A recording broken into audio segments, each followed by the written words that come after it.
Boa noite, gente. Meu nome é Mariana, eu sou R2 de Pediatria do Hospital Infantil João Paulo II e hoje a gente vai fazer mais uma discussão de artigo sobre orientação do Dr. Bruno, que é pediatra intensivista do Hospital Júlio Kubitschek, aqui em Belo Horizonte. Então, o artigo de hoje, ele vai falar sobre desmame ventilatório, sobre desmame da ventilação invasiva na terapia intensiva neonatal. E aí ele diz respeito a uma padronização da prática e uma revisão da literatura. E como que vem evoluindo esse assunto ao longo dos anos? O processo de ventilação e desmame evoluiu, principalmente devido a mudanças nas modalidades de ventilação ao longo do tempo. Então, hoje a gente tem opções mais modernas e mais eficientes, né? E aí isso contribui para a evolução. Na população neonatal, principalmente os bebês mais prematuros, o benefício da ventilação não invasiva para o suporte respiratório tem sido bem estabelecido. Porém, ainda 50% dos bebês eles são ventilados ou no momento do parto ou por falha do suporte não invasivo. E com o aumento da sobrevida dos prematuros extremos e, consequentemente, o curso natural e o padrão da doença pulmonar, que a gente encontra hoje em dia, também mudou. E aí, mais casos de displasia bronquopulmonar grave e ventilação a longo prazo, a gente tem percebido. E aí, né, com a parada do desenvolvimento do pulmão prematuro e o trauma também adicionado através dos mecanismos de ventilação, ele apresenta um desafio único que não é visto em nenhuma outra população. E aí, a gente tem que ter em mente que as estratégias de ventilação, elas não seguem um padrão uniforme e estático, e a gente tem que levar sempre em consideração fatores de risco pré-natal, pós-natal, até perinatal, né, que são fatores que podem modular significativamente a progressão da doença. E aí, então, a gente vê que bebês nascidos com idades gestacionais semelhantes, eles podem ter diferentes extensões e gravidades da doença respiratória. E aqui nesse primeiro quadro, ele fala um pouquinho da jornada respiratória de um prematuro extremo. Então, ele nasce, né, nos primeiros 14 dias, a gente vai ter aí a atuação do surfactante, que ele pode ser pelos métodos lisa, Ensure ou invasivo, né, pela ventilação mecânica, e ele vai ser, pode ser entubado. E aí a gente tem que pensar sempre na fase de desenvolvimento, que é até 36 semanas, para a gente poder considerar uma displasia bronquopulmonar, porque que esse bebê ele não está conseguindo sair do suporte ventilatório. Se é algum quadro séptico, persistência do canal arterial, enterocolite necrosante, aí a gente tem que atuar nesses possíveis fatores que podem estar atrapalhando e pensar em medicações que podem ajudar nesse processo. E aí, ao longo das semanas, se ainda assim ele precisa de um suporte ventilatório, a gente tem que continuar pensando nesses fatores que podem estar atrapalhando o desmame, pensar na oferta nutritiva baixa, estenose subglótica, malária, hipertensão pulmonar, sempre estar pensando nos fatores que podem estar associando a essa dificuldade no desmame, para a gente, por fim, pensar em um suporte com traqueostomia, por exemplo. E aqui é uma exemplificação de um paciente, de um suposto paciente com 25 semanas, de sexo masculino, com restrição de crescimento, e aí esse mesmo paciente ele pode ter diferentes desfechos, né? Ele pode ser não precisar de intubação, permanecer apenas com suporte não invasivo, ele pode precisar de intubação e ser rapidamente extubado para um suporte não invasivo, e ele pode até evoluir para traqueostomia, a depender dos fatores pré e pós-natal, como eu havia dito. E aí, o que esse artigo fala? Que para um protocolo de desmame robusto, precisa existir um protocolo de ventilação.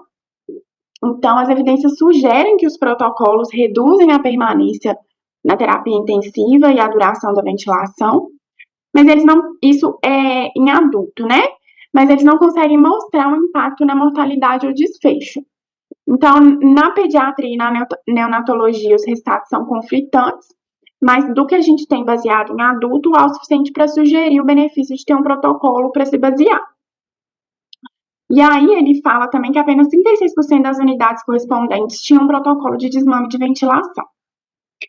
E aí, nesse artigo, então, ele separa o desmame quando é volume garantido, pressão de suporte, ele separa, né? Então, na ventilação com volume garantido, a redução nas taxas de doença de displasia broncopulmonar, dias de ventilação, pneumotórax e hemorragia intraventricular grau 3 e 4, reduz nessa modalidade, nesse modo ventilatório. E aí, o volume-alvo para o pulmão, ele não é fixo, mas ele tem uma faixa fisiológica que a gente vai pensar de acordo com a idade gestacional e a patologia daquele paciente. E esse modo também melhora a complacência pulmonar e a pressão por si só gerou desmames. E aí, a gente tem que tentar desmamar desse modo o volume-alvo. E isso pode ser contraintuitivo, porque a necessidade de volume fisiológico do bebê não muda. E aí pode levar à exaustão e insuficiência respiratória do processo de desmame. Então, como que ele sugere que seja feito esse desmame? Primeiro, para a gente definir um volume, a gente tem que pensar, a gente precisa do peso, né? Então, ele é baseado no peso. Ele fala também que, a princípio, o surfactante ele pode ser repetido até 2 vezes, se ele estiver precisando de uma FiO2 maior que 30%. E aqui, a gente vai aumentando esse volume de acordo com o peso e com as semanas. Então, a gente tem que considerar também os possíveis escapes que possam estar ocorrendo com o tubo. E aí ele fala que se o bebê está confortável, sem taquipneia, com uma gasometria arterial boa, né, um PCO2 entre 6 e 7, entre 45 e 56 na nossa conversão, a gente tem que pensar em reduzir. E aí, qual que seria, então, o momento ideal para a gente estubar o paciente?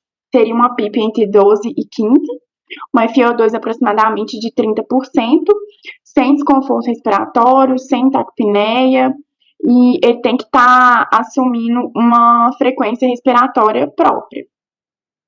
Então, a gente vai reduzir a frequência respiratória do aparelho para 20, e ele tem que estar fazendo uma frequência respiratória maior do que essa que a gente deixou para ele no respirador. E aí a gente vai fazer o checklist para a extubação e avaliar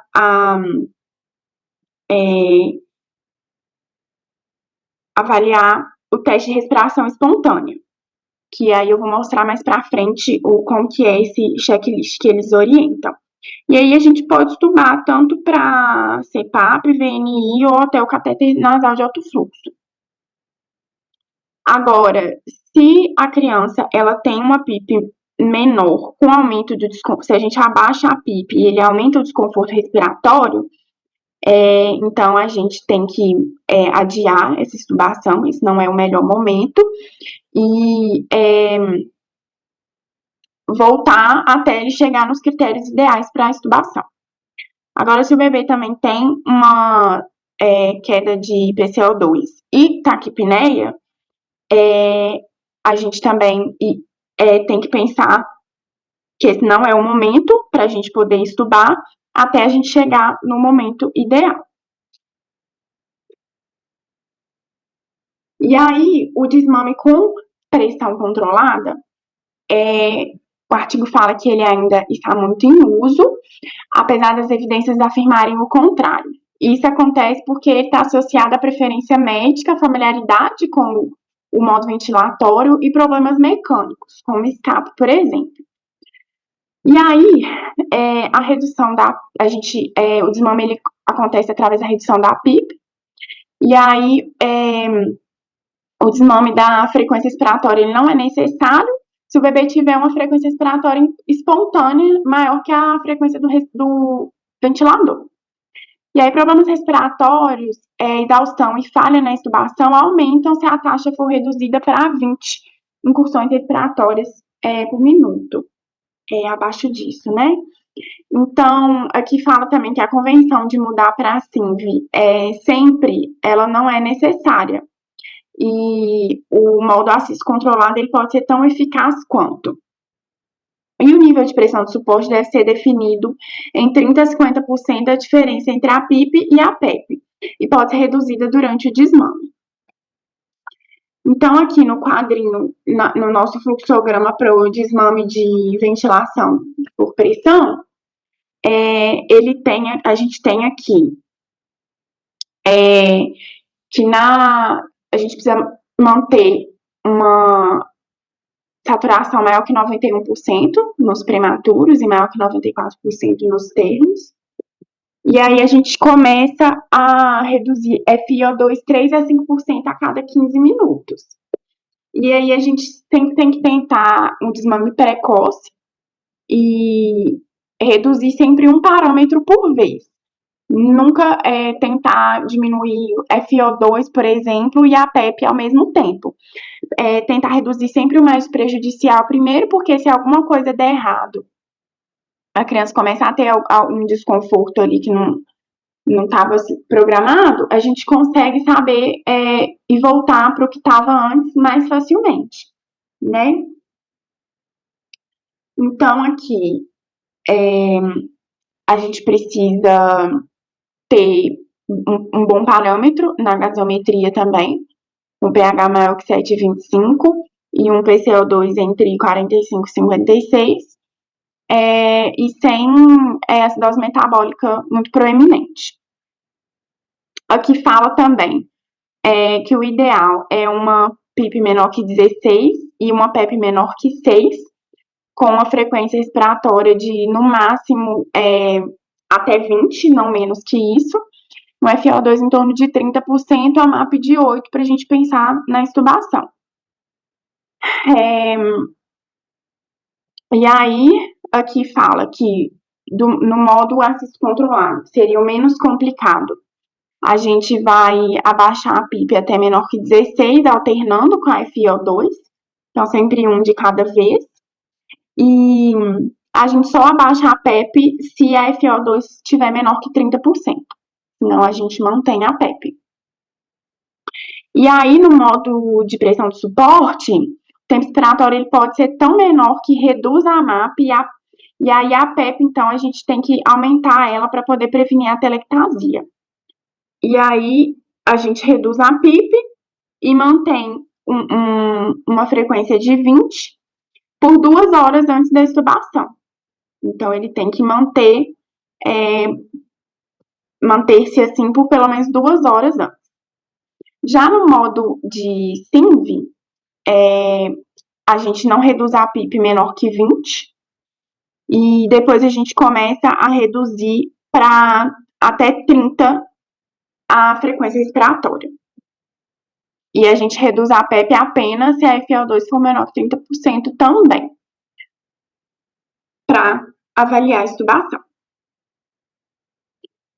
E aí, aqui fala também do desmame de alta frequência, que é a VAFO, e aqui pondera, né, se a mudança para o modo ventilatório convencional ele é sempre necessário, ou se a gente pode fazer o desmame já direto para o suporte não invasivo. E aí, o que é esse modo ventilatório? Ele utiliza uma pressão de distensão contínua, que é equivalente à pressão média das vias aéreas, a MAP. E aí, as oscilações visam proporcionar uma abertura estratégica pulmonar. E o uso eletivo para prevenir a displasia broncopulmonar devido a baixos volumes de pico gerados ainda não foram comprovados por grande meta-análise. E aí, embora o desmame da VAFO ele seja frequentemente mudando para ventilação convencional, os estudos também estabeleceram que há uma viabilidade para estubar diretamente para o suporte não invasivo, como a VNI e o CPAP. E aqui voltando aqui no desmame por pressão controlada, aqui ele fala também como que a gente deve fazer o desmame nesse modo na VAF, que aí, se a gente for desmamar para o modo convencional, a MAP ela tem que estar menor que 14, a FO2 menor que 40%. Agora, se a gente quiser estubar já quiser fazer o desmame para o suporte não invasivo, a MAP tem que ser menor que 8, a FO2 menor que 40%, e ele tem que estar com a respiração espontânea. E aí, como que a gente vai avaliar a prontidão para extubação? Aqui fala que tentativas precoces de extubação, eles podem levar a alta precoce e menos displasia broncopulmonar. Mas a gente tem que pensar também que as falhas na extubação foram associadas a mais riscos e alta mortalidade. E aí, os testes usando respiração espontânea, eles não são suficientemente respaldados por evidências. Então, cada caso ele deve ser individualizado e, então, assim, não é uma decisão tão simples, né? Ela acaba sendo uma decisão complexa. A gente tem que levar em consideração vários fatores. Então, a gente tem que fazer uma lista de verificação para otimizar o tempo e maximizar a chance de extubação bem-sucedida. E aí, aqui, ele dá para a gente um checklist para a gente poder fazer essa extubação bem-sucedida. Então, ele orienta que com 24 horas a gente tem que discutir o caso com a equipe, avaliar se o paciente tem condições de extubação. A gente tem que suspender a sedação por pelo menos 12 a 24 horas antes, né, do evento. E a gente tem que ter uma hemoglobina otimizada, né? Ele não pode ter uma falha por um HB baixo. Então, se precisar de uma transfusão, a gente tem que pensar antes da extubação. Se ele é um paciente com sepse, tem que ser uma sepse controlada. Então, ele tem que estar com melhora de exames laboratoriais e da clínica, né? Se for um paciente com indicação, a cafeína já deve ter sido iniciada antes da extubação, para evitar a falha, né? E ele tem que estar estável hemodinamicamente. Então, a gente tem que revisar também as possíveis causas de falhas. Então, tem que ver tudo isso com a equipe multi. E não esquecer de avisar para as famílias, né? Que a gente vai tentar realizar a extubação. Pode ser que o procedimento seja bem sucedido ou não. E aí a gente vai ver, né? Considerar o uso de dexametasona, dependendo do caso do paciente. E é isso. Com 2 horas antes do evento, então a gente tem que fazer uma avaliação clínica, né? Então a gente vai ver o estado geral daquele paciente, como que tá seu estado clínico, e fazer a mudança de suporte. Não esquecer de checar os acessos, né? Que se alguma falha acontecer, a gente precisa ter um acesso garantido para poder induzir uma sedação e realizar a reintubação, se necessário. Com 1 hora antes, então, a gente tem que ter o ventilador já pronto e checado para o modo ventilatório que a gente planeja deixar o paciente. Avaliar as interfaces, se elas estão disponíveis ali. Aspirador, checar se a glicemia está tudo ok, caso a gente tenha suspendido a dieta, né? No caso do paciente que recebe a dieta integral. E aí, com 30 minutos, então, a gente vai deixar o paciente bonitinho, trocar a fralda, repor uma sonda, deixar tudo ali pronto, verificar, né, se o estômago tá realmente vazio. Então, o ideal é que seja feito o jejum mesmo, caso esse paciente esteja recebendo dieta integral, e evitar o mínimo de manuseio para poder otimizar essa extubação. No caso aqui, ele ressalta que se quem estiver acompanhando for um residente, o preceptor tem que estar próximo desse procedimento. E aí, a extubação em si, né, a gente vai deixar, garantir que a pressão não seja pedida pela boca, conferir gasometria, então checar a interface, considerar um sedativo oral para aquele paciente não ficar muito agitado e gastar toda a sua reserva naquele momento, avaliar a posição prona, né, para melhorar a ventilação daquele paciente. Então, tendo todo esse checklist revisado, seguindo um protocolo que tenha sido estabelecido, então a chance de sucesso para a gente ela é um pouco maior. E aí, no caso daquele paciente que não consegue estubar ou tem várias falhas de estubação, torna-se então um cenário desafiador, né? É um número pequeno, mas que consome um recurso considerável e contribui para o estresse significativo e ansiedade dos pais e dos profissionais, né? Então,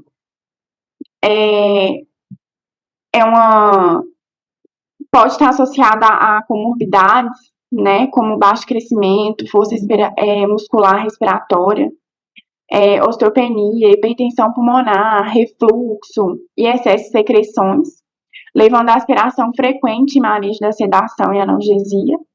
Então, a gente tem que pensar que muitas vezes o desmame ele não é a estratégia ideal antes de otimizar os outros fatores. Então, a gente sempre tem que pensar os fatores que podem estar impedindo que esse paciente consiga ser estubado e sempre corrigir esses fatores. E então, em alguns casos, ele ressalta até que crescer no ventilador, né, entre aspas, então o bebê se manter em ventilação mecânica, em alguns casos, deve ser a abordagem inicial preferida. E aí, quais são as estratégias para otimizar o cuidado e maximizar a chance de estubação bem-sucedida, em conjunto com os outros critérios que eu já falei? Pensar nos medicamentos adjuvantes, como eu havia falado, cafeína, corticoide, né? Otimizar a nutrição, gerenciar as comorbidades, uma persistência de canal arterial, um refluxo gastroesofágico, o que a gente pode corrigir, melhorar, né? E por fim, tudo isso sendo otimizado e resolvido, aí a gente vai pensar na traqueostomia ou uma ventilação de longo prazo, né? Tudo isso em conjunto com a abordagem multidisciplinar.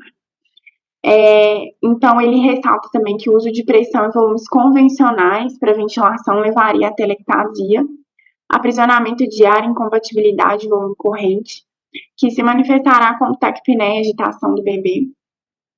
A meta para a nossa saturação ela deve ser entre 92% e 97%, e elas vão otimizar esse alvo para a gente, eles vão otimizar a vasodilatação natural e prevenir a constrição hipóxica.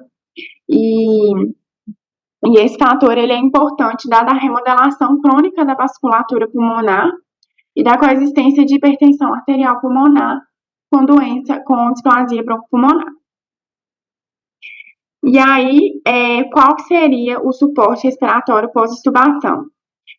Meta-análise recente, ela relatou que o catéter nasal de alto fluxo ele é tão eficaz quanto o CPAP na respiração primária, mas ele fala que a falha de extubação foi menor em CPAP quando usado em ambientes peri-extubação.